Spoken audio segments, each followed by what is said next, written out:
मुझे याद है जब फर्स्ट वेव आई थी और पहला मरीज कोविड का उत्तर प्रदेश के अंदर मिला था 2 अप्रैल 2020 को, तो हमारे पास टेस्ट करने की कोई क्षमता नहीं थी। तब हमने एनआईवी पुणे सैंपल भेजे थे। एक भी मरीज को भर्ती करने की व्यवस्था हमारे पास नहीं थी। हमने आगरा के जो कोविड पॉजिटिव पेशेंट आए थे उनको सफदरजंग हॉस्पिटल दिल्ली हमें भेजना पड़ा था, लेकिन आज उत्तर प्रदेश 3 लाख से अधिक टेस्ट प्रतिदिन कर रहा है। और मुझे आप सबको बताते हुए संतोष की अनुभूति हो रही है कि पिछले 24 घंटे के अंदर उत्तर प्रदेश में 3,26,000 से अधिक टेस्ट हुए हैं। टेस्ट की क्षमता को कैसे विकसित किया जा सकता है, ये हम लोगों ने इस दौरान यहां पर तैयार किया है। ऐसे ही आईसीयू और आइसोलेशन बेड्स की क्षमता फर्स्ट वेव से पहले हमारे पास नहीं थी। हमारे 36 जनपद ऐसे थे जहां एक भी वेंटिलेटर नहीं था, लेकिन भारत सरकार के सहयोग से आज हर जनपद में वेंटिलेटर हैं, एचएफएनसी हैं, ऑक्सीजन युक्त बेड्स हैं। और हमने फर्स्ट वेव में लेवल 1, लेवल 2, लेवल 3 के बेड्स पर्याप्त मात्रा में बढ़ाए, लेकिन सेकेंड वेव में लेवल 1 बेड्स की आवश्यकता नहीं पड़ी। हम लोगों ने सेकेंड वेव में 80,000 वेंटिलेटर युक्त और ऑक्सीजन युक्त बेड्स प्रदेश के अंदर उनकी क्षमता विस्तार किया, जहां पर प्रदेश के हर नागरिक को वहां पर निःशुल्क स्वास्थ्य की सुविधा, कोरोना से उपचार की सुविधा उपलब्ध किया जा सके, और ये हम सफलतापूर्वक प्रदेश के अंदर कर रहे हैं। आज इसी का परिणाम है कि प्रदेश के अंदर लगातार पॉजिटिविटी कम हो रही है और रिकवरी बढ़ी है। पॉजिटिविटी की स्थिति है कि प्रदेश के अंदर जो एक बार लगभग 17% तक पहुंच चुका था, आज वह घट करके 2 के आसपास आ चुका है। हमारे यहां जो एक्टिव केस 30 अप्रैल को 3,10,000 तक पहुंचे थे और एक दिन में सर्वाधिक केस आए थे वह 24 अप्रैल को 38,000 से अधिक, आज वह घट करके प्रदेश में यानी न्यूनतम स्तर तक लाने में हमें सफलता प्राप्त हो रही है। एक्टिव केस प्रदेश के अंदर अब 3,10,000 से घट करके मात्र 76,000 पे रह गए हैं, और एक दिन में आने वाले पॉजिटिव केस जो 38,000 से अधिक आए थे अब वो 3,900 तक सीमित हो चुके हैं। लगातार इसमें गिरावट है, लेकिन इसके लिए बृहद अभियान चलाना पड़ा।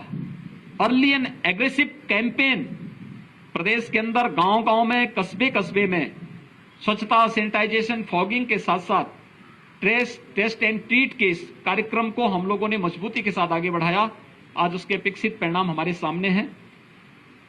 फर्स्ट वेव की तुलना में सेकेंड वेव में संक्रमण अत्यधिक होने के नाते ऑक्सीजन की क्राइसिस एक समय होती हुई दिखाई दी।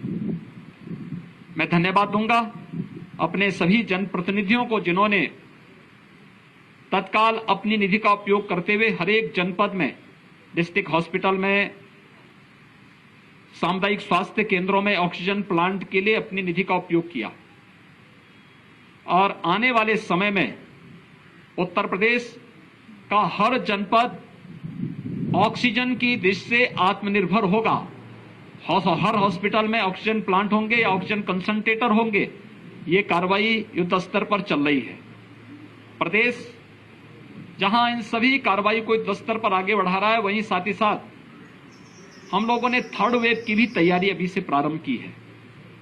हर मेडिकल कॉलेज में 100 बेड का पीको और नीको के निर्माण की कार्रवाई अभी से प्रारंभ हो चुकी है। डिस्ट्रिक्ट हॉस्पिटल में 25 से 30 बेड का पीको और नीको के निर्माण की कार्रवाई हमारी प्रारंभ हो चुकी है। पीएससी, सीएससी और हेल्थ सेंटर को विकसित करने के साथ साथ मैंने सभी जनप्रतिनिधियों से अपील की है कि जैसे उन्होंने ऑक्सीजन प्लांट उन हॉस्पिटल्स में उपलब्ध कराएं, एक एक हॉस्पिटल को गोद ले लें, वहां पर अपनी निधि का उपयोग करें। शासन भी आपको धनराशि उपलब्ध करवाएगा। वहां पे मैन पावर स्थानीय स्तर पर जिलाधिकारी की कमेटी को करना है, मेडिकल कॉलेज में प्रिंसिपल्स को करने हैं, तो ये सभी कार्रवाई हमारी तेजी के साथ आगे बढ़ रही है। साथ साथ ट्रेनिंग की कार्रवाई भी, जो पीडियाट्रिशियन हैं, गायनेकोलॉजिस्ट हैं, पैरामेडिक्स हैं, नर्सिंग स्टाफ है, इन सब की ट्रेनिंग भी हम साथ साथ आगे बढ़ा रहे हैं। सरकार ने यह भी तय किया है कि हमने 45 से ऊपर सभी लोगों को भारत सरकार निःशुल्क वैक्सीन दे रही है। ये वैक्सीनेशन का कार्यक्रम युद्ध स्तर पर हर एक जनपद में प्रारंभ हुआ है। 18 से 44 वर्ष की उम्र के लोगों को प्रदेश सरकार वैक्सीन लेकर के और उन लोगों को वैक्सीन फ्री में उपलब्ध करा रही है। अब तक हम 23 जनपदों में 18 से 44 वर्ष की उम्र के लोगों को वैक्सीन दे रहे थे। 1 जून से सभी 75 जनपदों में हम वैक्सीन 18 से 44 वर्ष की उम्र के प्रत्येक व्यक्ति को उपलब्ध करवाएंगे।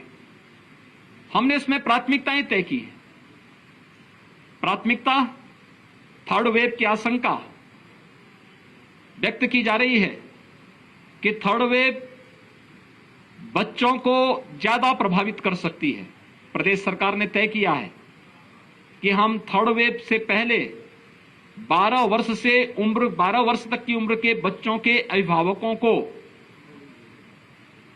अभिभावक स्पेशल बूथ स्थापित करके उन्हें वैक्सीनेट कर लें, उन्हें एक सुरक्षा कवच उपलब्ध कराएं। हर जनपद में न्यायिक अधिकारियों के लिए और मीडिया के लिए भी अलग से बूथ लगे, मीडिया और उनके परिवार के लोगों के लिए भी अलग से बूथ लगे। इसकी भी तैयारी 1 जून से आगे कर दी गई है। हम लोग कोरोना कालखंड में वर्तमान में इस 100 वर्षों की सबसे बड़ी महामारी का सामना कर रहे हैं, तो स्वाभाविक रूप से सरकार को कोरोना कर्फ्यू भी लगाना पड़ा। ये लॉकडाउन नहीं है, कोरोना कर्फ्यू है। लॉकडाउन में सारी गतिविधियां ब्रेक हो जाती हैं। यहां पे हमने किसानों से संबंधित गतिविधियों को पूरी छूट दी है, श्रमिकों से जुड़ी हुई सभी गतिविधियों को पूरी छूट दी है। उद्योग चल रहे हैं, खेतीबाड़ी का काम चल रहा है, प्रोक्योरमेंट के सेंटर हमारे संचालित हो रहे हैं, राशन की दुकानें हमारी संचालित हो रही हैं, कंस्ट्रक्शन के कार्य हमारे चल रहे हैं, सब्जी मंडी, फल मंडी ये सब संचालित हैं, आवश्यक और इमरजेंसी सेवाएं सभी संचालित हैं। परिवहन निगम की बसें जो उत्तर प्रदेश के अंदर ये निरंतर चलायमान है, ये संचालित हैं, ये कार्य कर रही हैं। इसलिए हम लोगों ने कोरोना कर्फ्यू का सहारा लेकर के कि कहीं भीड़ न हो, कोरोना के संक्रमण की चेन को भी ब्रेक किया जा सके और साथ साथ हम लोग एक सामान्य नागरिक के जीवन के साथ साथ उसकी जीविका को भी बचा सकें। फिर भी कुछ लोगों की जीविका प्रभावित हुई हो, इसके लिए प्रधानमंत्री गरीब कल्याण पैकेज के अंदर मई और जून का निःशुल्क राशन वर्तमान में वितरित हो रहा है। जून, जुलाई और अगस्त 3 महीने का निःशुल्क खाद्यान्न राज्य सरकार भी अपने स्तर पर हर एक जरूरतमंद को उपलब्ध करवा रही है। प्रदेश के अंदर मेरा अनुमान है कि 15 करोड़ से अधिक लोग इसका लाभ लेंगे। 1 महीने में 15 करोड़ से अधिक लोग इसका लाभ लेंगे। इसके अलावा और भी तमाम ऐसे लोग हैं जो प्रतिदिन मार्केट में, मुख्यालय में आकर के अपनी रोजी रोटी चलाते थे। उन लोगों के लिए जो प्रतिदिन कमाते खाते थे, किसी रेस्टोरेंट होटल में भोजन पा लेते थे, उनकी जीविका प्रभावित हुई है। होटल रेस्टोरेंट बंद चल रहे हैं। हर जनपद में कम्युनिटी किचन संचालित किए जा रहे हैं। हम लोगों ने यह भी कहा है कि मरीज के परिजन, होटल रेस्टोरेंट बंद होने के नाते उनके सामने संकट होगा, कम्युनिटी किचन से उन लोगों को भी भोजन उपलब्ध करवाया जाए। और साथ साथ जिन लोगों की आजीविका प्रभावित हुई है, जून महीने से श्रमिक, संगठित और संगठित क्षेत्र के स्ट्रीट वेंडर, जिसमें ठेला, खोमचा, रेड़ी, पल्लेदार, कुली, ये सभी आते हैं। इसके साथ धोबी, नाऊ, मोची, माली, ये जो भी कैटेगरी है जिनकी आजीविका प्रभावित होती है या हुई है, इन लोगों को भरण पोषण भत्ता भी सरकार के स्तर पर उपलब्ध करवाने की तैयारी की गई है। गोंडा जनपद में भी और कमिश्नरी में भी सेकेंड वेव का सफलतापूर्वक मुकाबला किया गया। पॉजिटिविटी रेट यहां पर लगातार नीचे गई है। रिकवरी रेट स्टेट एवरेज के ही अनुसार यहां पर अच्छी ढंग से आगे बढ़ रही है। हमारा विश्वास है कि जो टीम यहां पर जनप्रतिनिधियों के मार्गदर्शन में प्रशासन, स्वास्थ्य विभाग, कोरोना वॉरियर्स, जनता जनार्दन इन सबके सहयोग से कार्य कर रही है, बेहतर तरीके से लोग कोरोना का मुकाबला करते हुए दिखाई दे रहे हैं और उसके परिणाम भी सामने आ रहे हैं। आप सबसे मेरी अपील है, हम 100 वर्षों की सबसे बड़ी महामारी का सामना कर रहे हैं। हमारे सामने परिणाम तो अच्छे दिखाई दे रहे हैं, संतोषप्रद हैं, लेकिन अभी लापरवाही नहीं करनी है। हर एक व्यक्ति को हम इस बात के लिए तैयार करें, हाई रिस्क कैटेगरी के लोग बाहर ना निकलें।